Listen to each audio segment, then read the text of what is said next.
If you want to know how patty molds are made, this is the video. We're going to start with the original recipe. So we're going to start with 2 eggs. Got our 2 eggs. Then we're going to go to a cup of milk, 1/4 teaspoon of salt. Then we're going to do a cup and 1/4 of flour and mix it all together until it's smooth. I was raised mixing everything with a fork, so that's just what we're going to do here. You just want it all to incorporate well and become smooth so it looks similar to pancake batter. All right, so this is the consistency you're looking for. You can add a little sugar to the batter if you want to make them sweet. You can use any kind of iron, small skillet, small bowl, whatever you want for the oil itself, that doesn't matter. And then you can use any kind of frying oil that you prefer. I'm using beef tallow for this. And the fry well thermometer is going to be between 300 and 350 when we start frying these things. And it is actually a lot of fun once you get the hang of it. While the oil is heating up, we're going to hook our handles to our patty molds. They literally just thread right on, super simple. Doesn't take much effort at all. I've got 2 in this set. Some sets have 1 handle, some sets have 2 handles. It's not a big deal if you've got 1 or 2. You can interchange these. So 1 circular mold, 1 snowflake-ish shaped mold in this set, and then I have another deep one sitting off to the side.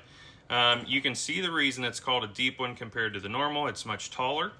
The deep patty molds are used more for like filling with fruit or syrups or jams after you've made the patty itself. And then the short ones like this, the standard patties, are made, they're more like a miniature funnel cake.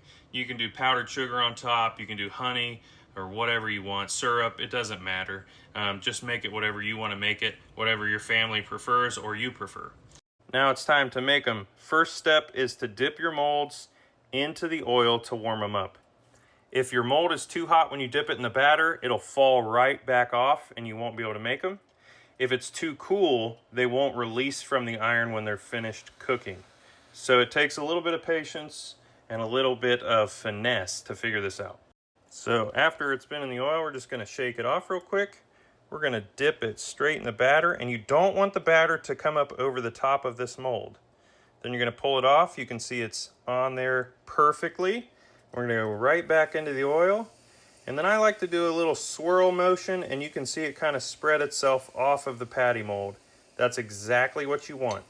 And it takes about 30 seconds to a minute to cook these, depending on your temperature. So we're just going to stir this, and I'm going to let you guys watch it in real time. And then once you're finished, you'll want a fork or a butter knife on the side to help you remove it from the patty mold onto your paper towel, which I have set back there. So we've been talking long enough. This is our first one, so I might mess it up. Bear with me here. We got maybe 15 seconds left if I'm guessing right. And then we are ready to go.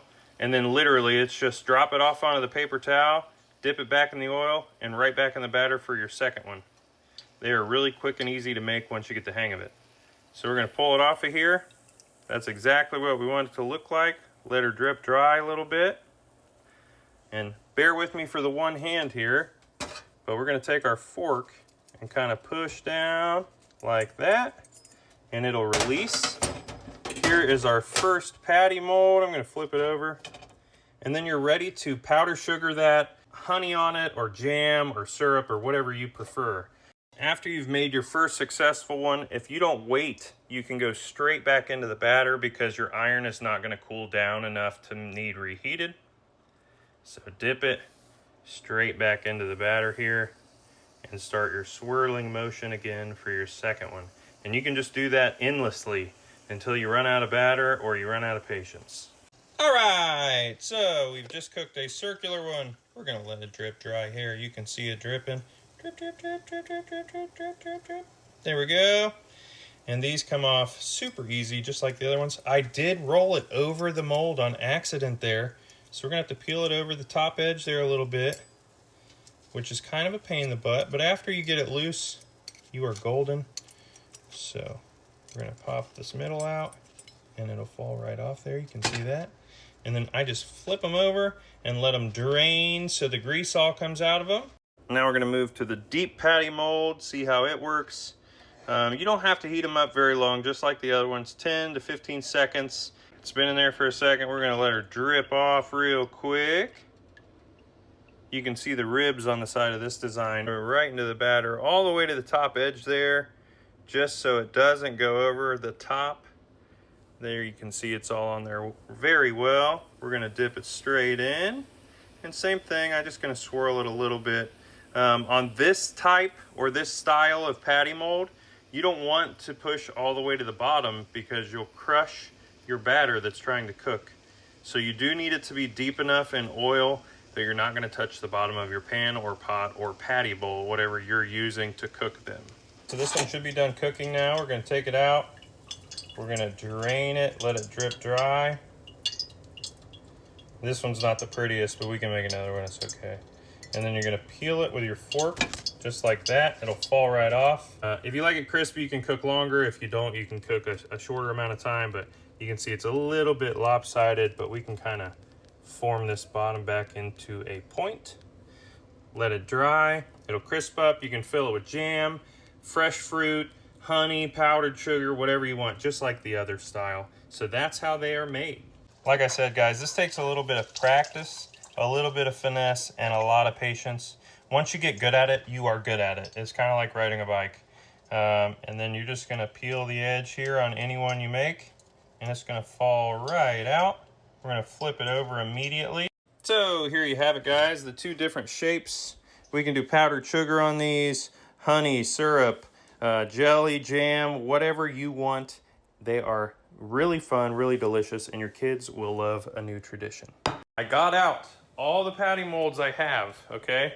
It's all of these boxes. If you want one, there's a link on my profile to my Etsy shop. You can buy a set, and you can also buy one of the patty bowls by Griswold. I only have 2 of these available because I would like to keep the one that I use now.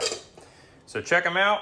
Thanks for watching. Thanks for your patience. If you weren't rude about the first video, I didn't have time yesterday. I would have made a video. So yeah, thanks guys. Have a great day.